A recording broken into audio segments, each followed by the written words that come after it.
Was there really Hell in the Cell tonight? Find out as we review WWE's Hell in the Cell pay-per-view for 2019 on WrestleDOWN. Hey guys, are you ready for your hot tag? Because if you are, it's definitely time to warp.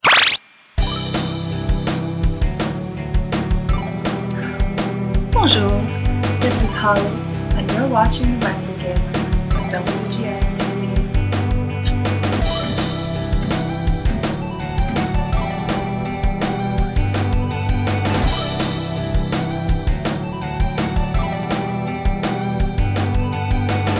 What's up, guys? I'm the Wrestle Gamer. Welcome back to another episode of WrestleDOWN right here on WGS-TV.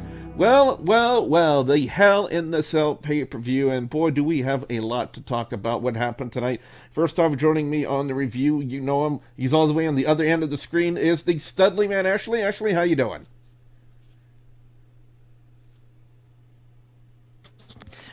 Well, it's great to hear about that. And also joining us, he is the CEO of Hardcore Wrestling Radio, the one, the only, the always stoned Rick Head. Rick, how you doing? I'm doing good, man. 1 second. No, I'm just kidding. Fucking with you. Thanks for having me on, and yeah, we have a lot to talk about, and believe me, my head is fucking hurting. Now, going into the pay-per-view tonight, there were only 4 matches that were actually promoted. The Raw Women's Championship, the Universal Championship, Reigns and Bryan taking on the Bludgeon Brothers, and the SmackDown Women's Championship. So WWE had to announce several matches on the fly, which is what they did today. The freaking kickoff match with Natalya and Lacey Evans made no sense, and what makes even less sense is the last woman standing match they announced for tomorrow night on Raw. Why do we need this match, Vince? Anyway. 50-50 booking. 50-50 booking. We're motherfucking sick of motherfucking 50-50 booking. That didn't go perfectly. Actually, enlighten me about that, because I didn't catch that about tomorrow night. They have last standing, or... Natalya won the Sharpshooter. Natalya won the Sharpshooter, so to counteract the 50-50 booking of Lacey winning on Raw, even though it looked like that was the end of the feud, we need a last woman standing match, because that's ratings. Well, honestly, I would actually kind of watch that, depending how it's executed. And we were talking earlier tonight as we were covering Hell in a Cell, the fact that they had Natalya win is for the obvious reason. Natalya's always been the one kind of a stepping stone. And every now and then you have to give that stepping stone a little bit of a push, so that way when somebody she gets losing, it makes that person a little bit stronger. So, again, that's just from my personal opinion. The match itself was pretty good. As far as the ending, I really didn't expect it. But, overall, I had no complaints. Well, with the kickoff match being over, let's talk about Hell in a Cell. Why, Vince? Why?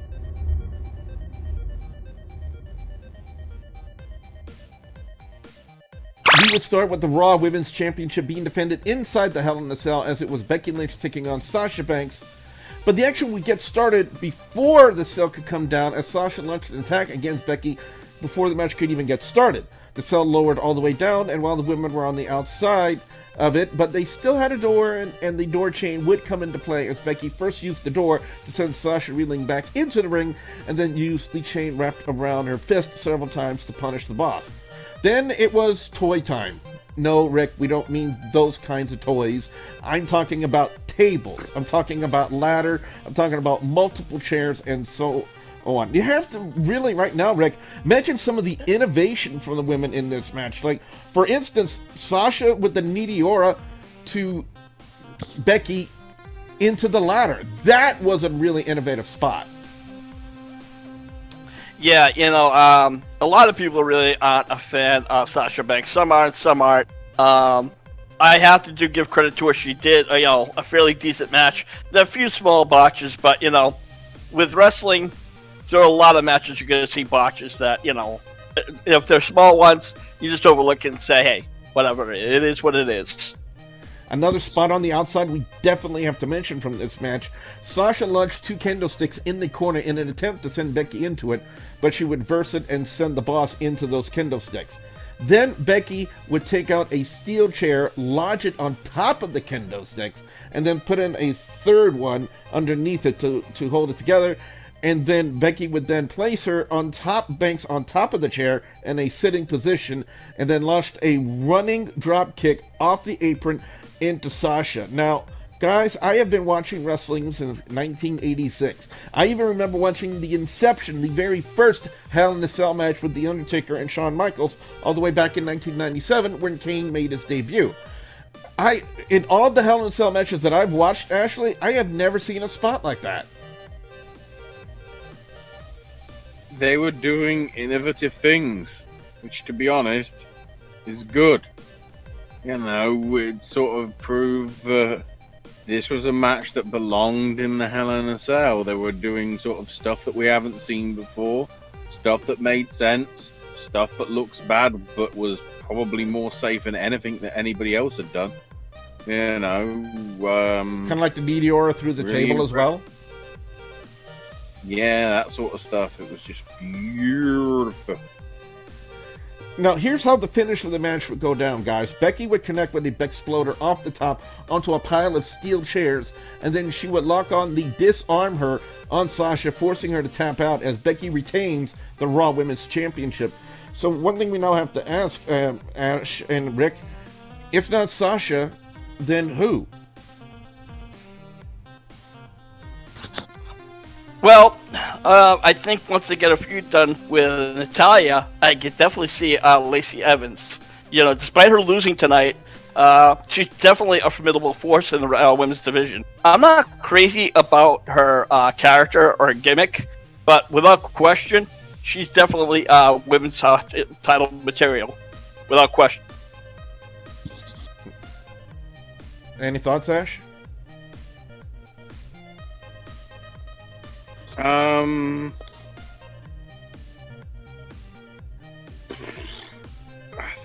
Honestly, I don't know. I'm not sure. I mean, with the draft, there is the possibility that stuff can happen. But, you know, if the graphics seem to be implying that Becky's going to SmackDown. In which case, the belt's got to drop some point. You'd have thought. So, it probably ain't going to be in Saudi, because, you know, Saudi. So we'll have to see. Well, up next, it was Daniel Bryan and Roman Reigns taking on Luke Harper and Erick Rowan in a tornado tag match. This stipulation, as far as I know, was announced earlier today, among other things that were announced as well. Now, you can almost feel that WWE is trying to go to the next level. Remember, I say trying. I know my other finger can't do that, but you kind of get with the quotes I'm doing right here. Trying to go to the next level and actually have a decent pay-per-view. But I'm left wondering why this was set as a match 2 of the card. But anyway, some of the things we saw are some of the things we saw from them over the past few weeks, like Rowan taking apart the barrier from the Timekeeper's area and using it as a weapon against Reigns, also taking apart the protective area above the LED board at ringside and sending Bryan face first into it. Things, however, turned in the favor of Reigns and Bryan when Harper and Rowan would attempt to put Daniel through the announcer's table with a full Nelson bomb, but he would reverse it with a Hurricane Rana, taking down Harper, as Reigns would hit a spear on Rowan through one of the announcer's table. Reigns immediately grabbed his knee after the spear, so from my perspective, it was hard to tell what exactly happened on that spot. However, the finish of the match came with Bryan first connecting with the running knee on Harper, which dazed the big man, leaving him open for Reigns and the spear, as Reigns and Bryan pick up the win cleanly. And I don't know, what did you think about them hugging it out after the match was over, Rick? Did you think that made more sense than them just doing a handshake? No, I think that was like WWE doing the happy thing. But one spot during the match that I actually thought that somebody would have been injured, if you recall, with the Harper was a spot where Daniel Bryan went over and he hit the table, and it almost looked like his nose would have hit the corners, just shattered it. But he was lucky. I'm telling you, like an inch higher, forget it. Yeah. But other than that, yeah, it was a good match. You know, well, but the hug thing wasn't needed. I don't know, Ash. So much for the swerve. I mean, they had the potential to do a swerve with Daniel and announce him as the ringleader of this whole thing with Harper and Rowan, but they didn't do it. That would have hurt that even more. You know, if they wanted to pull the trigger on that, they should have done it before Harper showed up. As soon as that was done, if any point within the next couple of months it resolves that Daniel Bryan did it all along and he was like deep undercover. Remember how that worked for Bully Ray and Aces and Eights? Yeah, it didn't. Yeah, pretty much. Alright, well, up next it was Randy Orton taking on Ali. Now, why this match was happening, I couldn't tell you. But for what it was an okay match. First off, did anyone not tell Cole that Ali does not have the 054 in his moveset anymore? Anyway, no. Really not much to talk about, but one thing I did like was Ali's counter to the RKO, with him basically doing a handstand. That was really nicely done.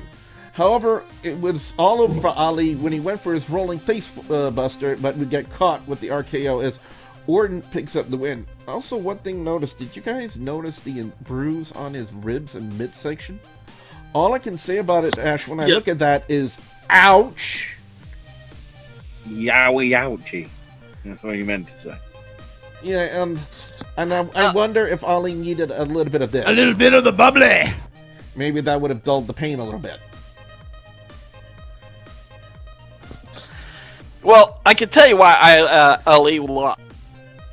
Yeah, it's clear and obvious for the one reason is because, you know, he's probably one that leaked the audio of Randy being drunk while playing a video game. The moral of the story is every wrestler needs to go on Twitch, chat with their buddies, talk about the competition and say the M word, because then you win your match. Which then leads me to ask this question. Who booked this crap? You know, again, joking aside, I thought it was a decent match, but the problem is, for some reason, Ali just can't seem to get out of the gate. He's been on a huge losing streak, and it makes no sense the way, why they're doing that. He can take a bump for sure, considering some of the things we've seen out of him. Or Dolph Ziggler would look at him and saying, "Man, you're doing too much." Up next, the WWE Women's Tag Team Championships were on the line as Alexa Bliss and Nikki Cross defended the titles against Asuka and Kairi Sane, the Kabuki Warriors. Once again, I will be biased here on my channel. I will continually and always root for Asuka and Kairi whenever they're doing, especially in this match. Now, I have nothing against Alexa and Nikki, except for the fact they were going against my favorite women's tag team in WWE. Asuka still has some deadly kicks, to say the least, especially when she kicked Alexa right in the head on the outside. That was a devastating kick. Now, what about Nikki's counter to Kairi's insane elbow with her knees? A wicked landing, to say the least. Alexa would take out Kairi on the outside with a somersault senton, but would end up getting her doing it. Nikki, being distracted by all this, allowed Asuka to channel the Great Muta into Tajiri and spat a green mist to the face of Nikki, then kicked her right in that face and pinned her as finally the best women's tag team are finally the champions in the Kabuki Warriors. All I'm going to say is, Rick, is I don't give a flying fuck if they're heel. They are still the best tag team in WWE. You know, I honestly have to agree with you, especially with the women's roster they had. Correct me if I'm wrong, but I remember at one point the Kabuki Warriors lost to the Iconics. If I'm not, correct me if I'm wrong. You would be correct. Okay, I'll just say I'm wrong. But either way, I was glad they won. Some people still are questioning that they're going heel. I wouldn't. I'm still on the edge on that one. I think they were doing whatever was necessary to get the win. So, if they're going to turn heel, you'll see it in the next couple of weeks. And if anything, and we were talking about this before we started recording this podcast tonight, guys. If anything, I would like to see, if they're having her do the green mist and everything, for those of you who haven't followed Kana, aka Asuka, when she was in Japan, she had a deadly heel gimmick with her face painted like she was the Great Muta. If they were smart and they were sensible, Ash, they would do something like this for Asuka if they're now going full heel, as what it appeared to be. But it's just something I would like to see. I would like to see her as a face-painted Asuka in WWE. Do you think that would work? No! Why not? Because... Take these off again. The problem is, they're never going to be heel. Because people like them too much. And just because certain politicians want us to be racially stereotyping other people doesn't mean that the majority of the people in the world think that the Russians are bad people. You know, look how over Rusev is. Despite all his whole Russian-Bulgarian sort of links, people were still liking him, even though he was heel. Yeah, especially for the Look Rusev at Asuka gimmick. the first time around. Look at Asuka the first time round. And they tried to turn her heel against Ember Moon. Or was it Bayley? I can't remember which. It was Ember Moon. Either way, it was Ember Moon. Either way, it failed. Yeah. If I can interject for 1 second. I had, first and foremost, my one of my biggest issues with Kairi Sane is she does that stomp all the way from one corner until and just runs into the other corner. I'm sorry, it takes too long that somebody can go up to the concessions. What? It's yeah. the walking the plank. Okay, well, whatever it's called, it needs to go away because the whole line that took, somebody from the front row can walk all the way to the concession stands, get a drink, go to the bathroom, come down, and she still would have been stomping. I'll tell you what. How would somebody cannot avoid that match? Extra. She did add a little something extra when she did it tonight, and that was when she poked Nikki in the eyes before going after. No, I saw that part because she's a heel. No, again, I think they're doing everything possible, but again, another thing when they're talking about going to a heel, look throughout the years, fans are gonna like who they like. Ric Flair, when he was the biggest heel in the world, who didn't like him? Throughout the years, whether you're a heel or babyface, it all depends on what the fans like. Roddy Stone Piper, Cold Steve Austin. Exactly. So, but that's it. Oh my thought. Well, up next, it was King Corbin taking on Chad Gable. Considering how good their last two matches were, I had no issues with them working on a match again. What I have an issue with is using preschool playground tactics to get heat from the crowd. What I mean is Corbin officially decreeing Chad's new name to be Shorty Gable, and all throughout the entire match, that's how Corey Graves would address him as. Maybe it's just me. Maybe I don't get it.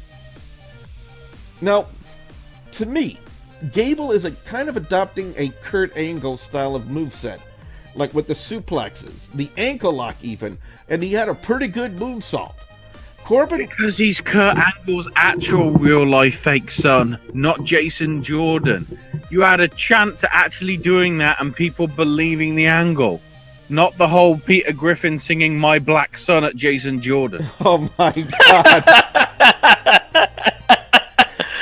Flag on... You know what, I'll have to... Wait, hold on. Flag on the play. Ref, what's the call? Personal foul. 69. Offense. He was giving them the business. We played it down. I'm sorry, Rick, you were saying something?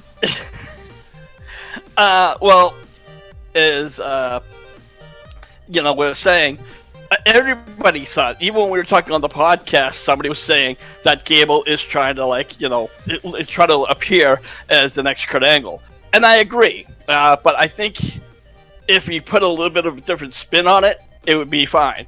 A lot of people's biggest issues, and again, it's a joke, that he is a smaller guy. Honestly, I could see him have a good match with somebody like AJ Styles.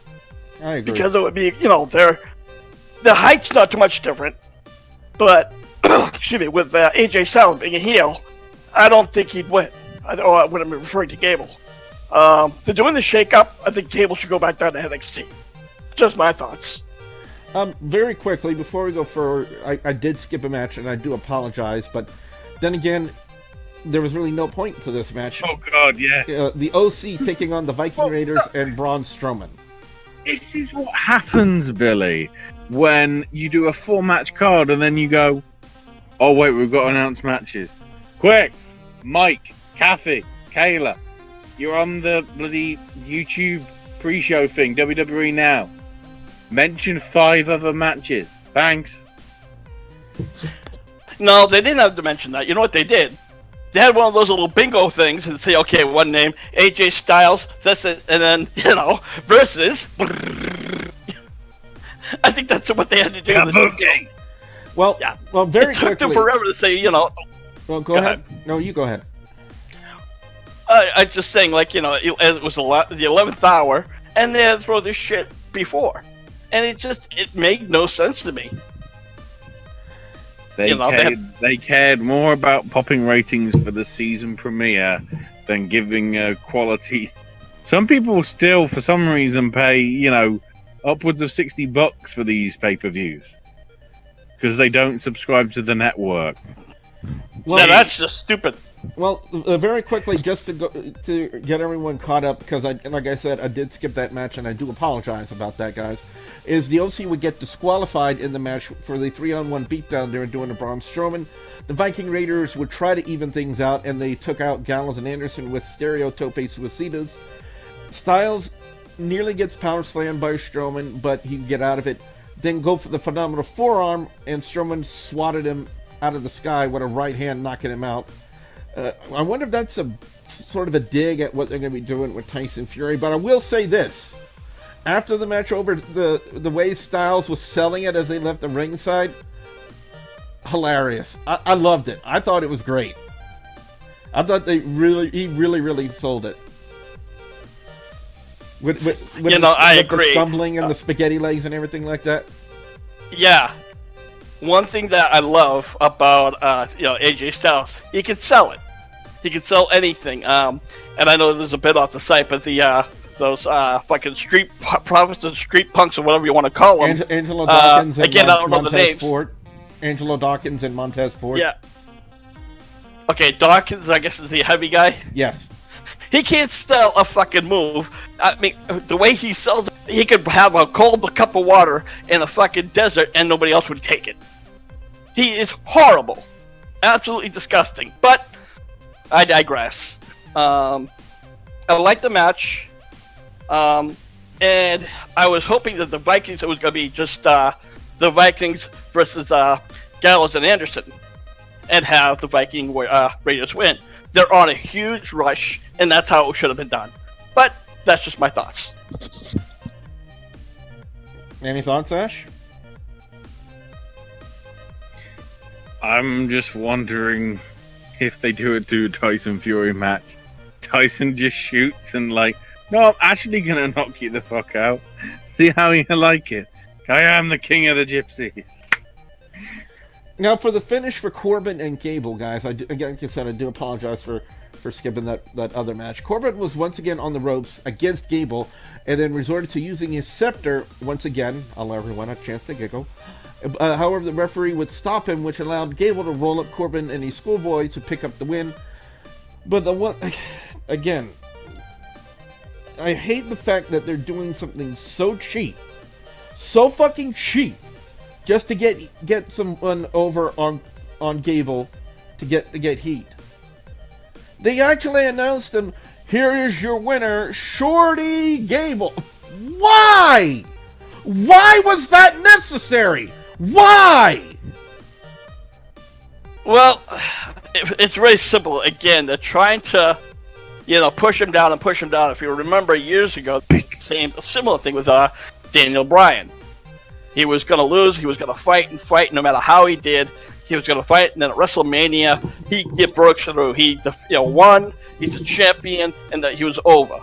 Right now, they're trying to belittle him. So the fans are going to have some sympathy for him. and then you're going to go. Then he's going to start getting this push. I'm hoping that's the direction it's going to go. If it continues that road, then you can probably just see him towards NXT because WWE doesn't know what to do with him. But I'm hoping he starts to rise. Overall, the match, except for the ending, I had no complaints with. Billy, he's short. You're supposed to laugh. You know. I'm going to put the mic down because, here comes Vince. You're supposed to laugh, damn it. Laugh. Laugh, you fuckers. Yeah. That screen right there says it all. That's all I'm going to say.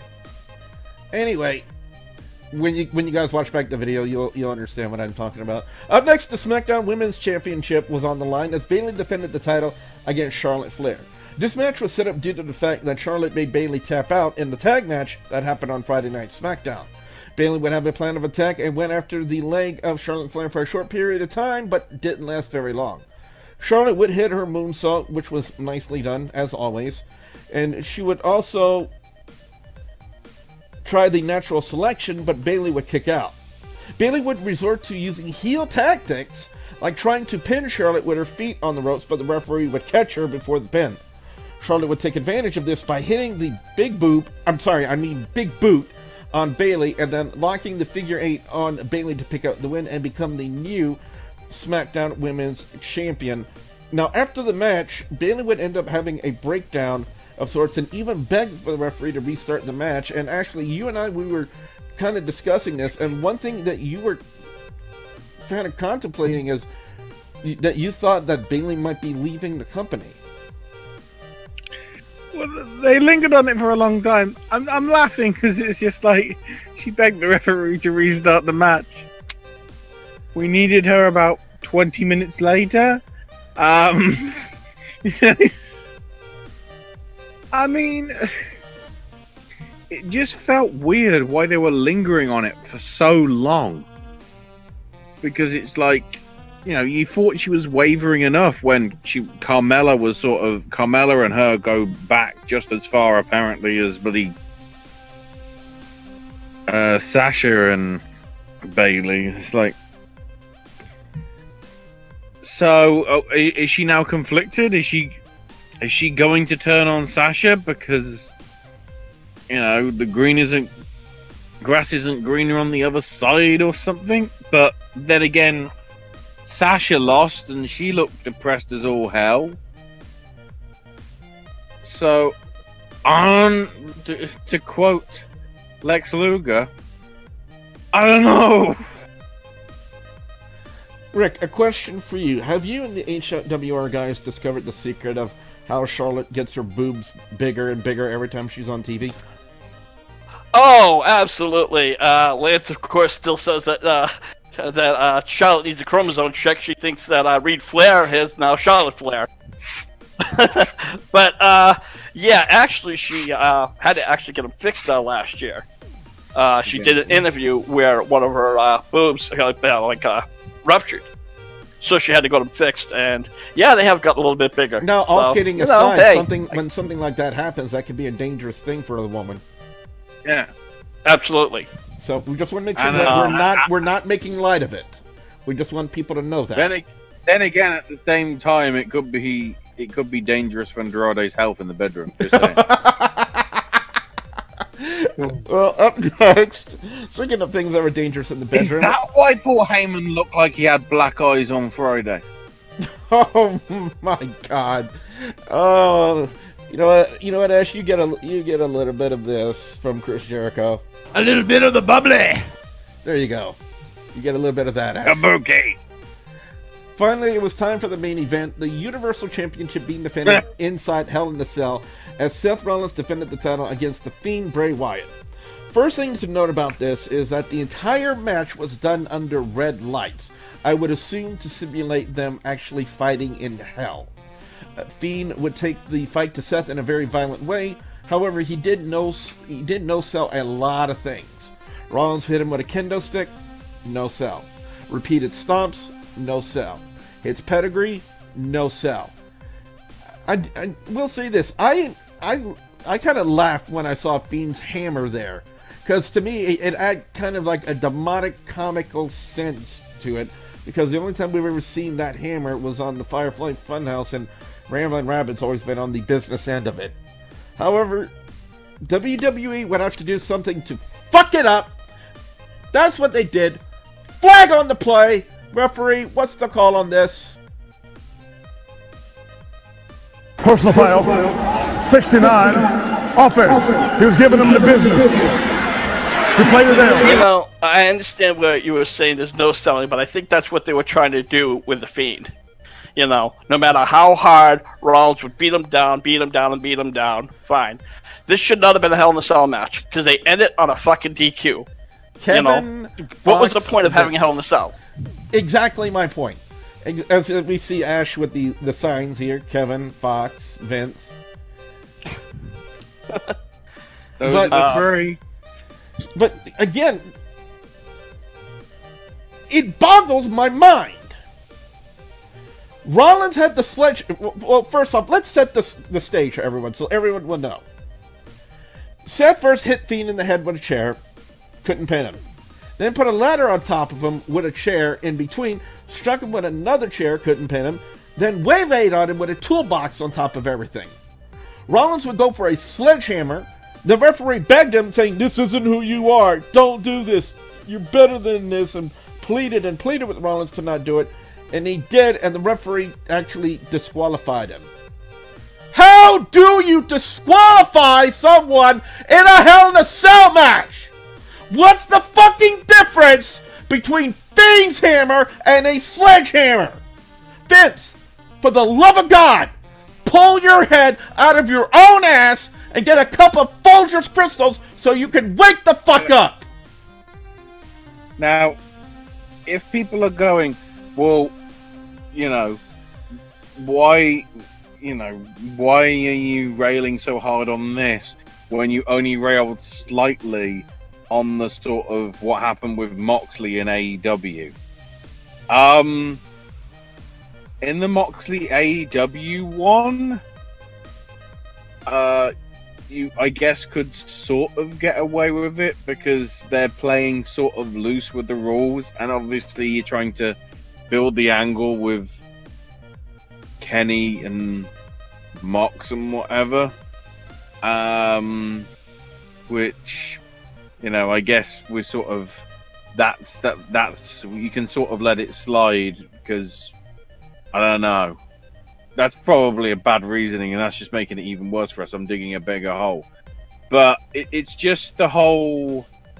We've been trained that there's no DQs in a no DQ match. And then ever since last year, apparently, there now has to be DQs in a no DQ match. They tried to get medical help for the Fiend, who was just like the Undertaker, woke up, locked the mandible claw on Rollins, but he wasn't done. He hit Sister Abigail on the floor, then after that would remove the protective mats, and then hit Sister Abigail again on the exposed concrete. And then Fiend finished it off with the claw, and we would see Rollins with a bloody mouth as the crowd booed the show. Now, we would assume, Rick, that because we were talking about this, how this was actually pulled off, that either the referee had maybe like a capsule, or maybe Wyatt may have had a capsule hitting on him somewhere, and with it being in the dark, it'd be the perfect way to like slip it into his mouth and break it, so that way it would appear that he had like blood coming out of his mouth. Well, again, there's also was like before that happened, there was like 5-6 reps where at any point in time when they're trying to stop him, and just kind of hand it to him, and he just puts it in his mouth, a little capsule. And with the red, it makes it look even darker, so it looks like it's legit. When they have those capsules in their mouth, when they're in like a regular size ring with the lights on, it looks like just like red liquid. And I have to say, my initial reaction was, "Oh my god!" And then the fact that the way Rollins was selling it is as if he was retching at the exact same time. So that's kind of why I just sat there. He was going, "Ugh," and I was like, "Oh my god!" Key points. Yeah, that was way beyond even TV 14 levels of, I think, acceptable for kids. But the main issues is this beautiful crowd. So they're obviously booing a DQ. They were booing Seth throughout the whole thing as well, because they want the heel, in inverted commas, to win, because they like the character that much. And then the really good bit was obviously when Bray suddenly came back to life, despite being, you know, dead. You'd have thought, from what he sustained. The crowd started doing a Bayley and were asking restart the match. Actually, I thought they were saying we want a refund. No, they were saying restart the match, restart the match, restart the match, which then progressed into AEW chants, because it was like, you know, if this this is going to make people want to watch the other shows now that aren't WWE. So in return, NXT's ratings are probably going to suffer, which is a shame, because on the whole, they actually put good content out. I.e. unlike Matt Riddle and Adam Cole from last week. Unlike Raw and SmackDown. And then, when they went off the air, the refund chance went, because they were turning on the lights. The show had gone off the air, you know. For 2 straight shows, because we don't... for 2 straight televised shows, I should say. Because I don't know what happened on the Super Show last night that they did on the house circuit. But at the end of SmackDown on Friday, when people were expecting 205 Live or a dark match or something for the fans there at the Staples Center, there was nothing. So literally, they had the pre-show thing with Ali and Murphy, which would have stopped at... Well, the show would have started at 5, right? Local time? Because it's LA, because it was Staples Center. I would think so. So the event finished at 7 o'clock at night, with nothing afterwards. Wow. Well, that's probably night time, because in the Eastern time, it was right on schedule. Oh, no. But what I'm saying is, if you had a show on the East Coast that was scheduled to start at 5 o'clock local time, and you'd have thought would be sort of a long thing because you're used to WWE shows being long, and it ends after 2 and a bit hours, you'd probably be angry as well. Hell, for a minute I thought that's what the Hell in a Cell pay-per-view was going to be, with only 4 matches. It was going to be bloody Smackville or whatever it was, or the other one. Well, I knew that... I can't remember. Go ahead. Wasn't it the Shield one, when they just showed 2 random matches from the house show? The Shield's farewell? Oh, yeah. Yeah. I think. But, you know, I mean, it's, you know, WWE has been doing last-minute matches throughout the weekend. It was literally an hour before the show started when they had to add all these in. And again, this is WWE, who's supposed to look far ahead, you know, months and weeks and shit, and they couldn't do it. It's like, what's the point? What's happening with creative back there? It's, you know, I mean, we make jokes, but you have to be serious.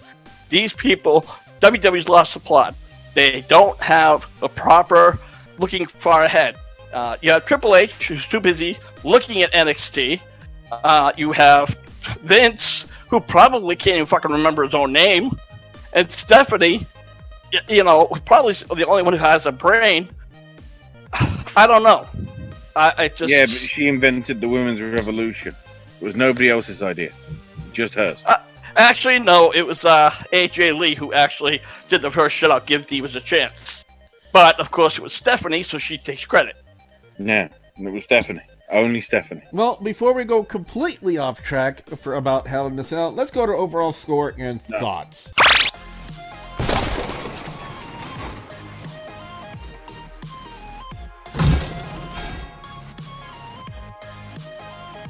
in a Cell had some potential. Didn't really care for the kickoff match. Becky and Sasha had a much better outing in the Cell. The Tornado Tag match was okay, but no swerve turn for Daniel. I wonder how badly Ali messed up his ribs after his match with Orton. I don't care if the Kabuki Warriors are heel. They are still the new Women's Tag Team Champions, and I love it. Was putting Strowman over the only point for the 6-man tag team match? Can we please stop with the shorty crap describing Chad Gable? Charlotte becoming the new SmackDown Women's Champion makes me wonder if she's staying on SmackDown amidst the draft. And how in the blue fuck do you disqualify someone inside Hell in a Cell when there are no DQs? Overall score of Hell in a Cell gets a 2.75 out of 5, with best match of the night going to Becky versus Sasha inside Hell in a Cell, and worst segment of the night going to Vince forgetting what the fuck the match stipulations are for a Hell in a Cell match. Rick, over to you. Overall score and thoughts? Well, again, you know, both women's matches were great. I had no problem, and when it comes to, you know, like I said, a woman like the Raw tag team women's champion and vice versa, that to me says that they're gonna either stay on there or they're gonna have to vacate it and they're gonna have a tournament. That's the only two options that I see. And secondly, let's suggest that the Raw title, Universal, what I call it the Raw title, what happens if they go over to SmackDown? Are they gonna make it blue? But other than that, like I said, I have no real complaints about the matches. The Gable versus Corbin, that took a little bit longer, it got dry, but I liked the match. And then I don't know what to say about the fucking Hell in a Cell match. It was working really good. There was no need at all for the Cell. They just should have had that straight up in a regular match, and then they could have had Rollins get freaked out or like just furious, and then all of a sudden hit him with a chair. That's how it should have worked. Period. Okay. Overall score 2.0, and that's being nice.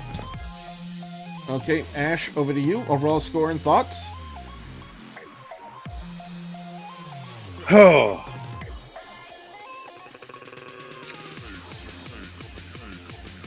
Up until the main event, I would argue that this show was a 3.5 out of 5. From out of nowhere, a match with some very last minute matches added on actually sort of delivered. The main event and what it has done to the people in it, the company, and its competition means it goes from a 3.5 to a 1.5.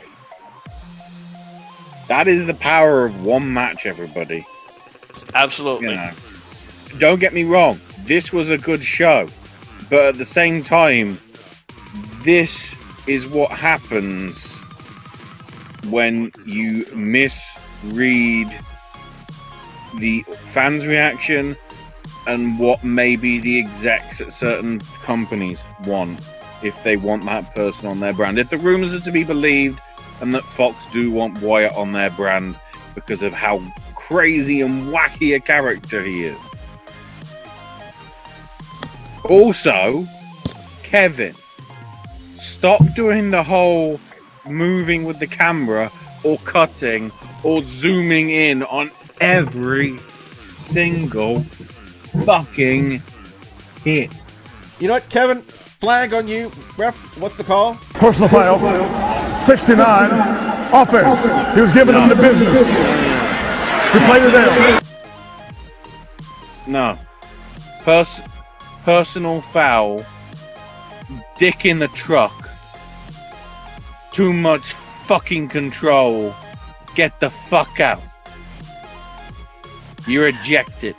A little bit of the bubbly. I don't know if you guys realized it was one of the matches they had like a flashing light, and it didn't look like it was a phone. It looked like there was some kind of a technical issue or something. Like somebody just got the job. And it was like right in fans. It was like right in fans' eyes too. I know what it was. I realized what it was. What was it? The question is, will anybody remember? Remember Backlash 2006? Okay. When Vince and Shane wrestled Shawn Michaels and God? Oh, no. God was in attendance. God was in attendance tonight. And even he went, fuck this shit, I'm out. Anyway, guys, that's been our thoughts on WWE's Hell in a Cell pay-per-view for 2019. What we want to know from you guys out there, the viewers and subscribers, your thoughts on Hell in a Cell. What are your overall scores, and what are your picks for best and worst match or segment of Hell in a Cell? We definitely want to hear what you guys have to say. What is your pick for best moment? Best worst moment has already been decided by the internet. Yes, it has. You don't need to give your opinion on that. So what's... It's weird that a Lacey Evans match is not the worst part of a show. She's been saved that embarrassment. By the way, Lacey, try and prove me wrong on Raw. Try and give me a good performance that makes me go, maybe you have got hope. Or you need to join Finn Balor on the I'm NXT. For the love of God. So we definitely want to hear what you guys have to say. Be sure you put your comments in the comment section below. If you guys like this video, be sure you slam that like button. Like it, champ. Rick, where can fans check you out on HWR? Well, we have over in PlayStation, Facebook.com and a group section called the HWR Chat Room. We cover the latest news, rumors. I write some blogs every now and then. I post my wallpapers. But every Friday night, HWR has our Four Corner Rants, where we give our thoughts on what's going on, and sometimes we just bitch about what's going on. Tonight, we would have a lot more to bitch about, just about the whole last match. Yep, definitely. And if you guys want to see more of WrestleDOWN right here on WGS-TV, you know the two ways you got to do it. You got to link up the subscribe button and hit that bell icon to turn on notifications, so that way you guys will never miss out on another video right here on my channel. So with my special thanks to Rick, head of HWR, and the Studley Man Ashley, I'm your friendly neighborhood Russell Gamer, reminding all of you guys out there to just stay awesome. Bye, guys! God, it's at this moment I think we need Scott Steiner's swear jar.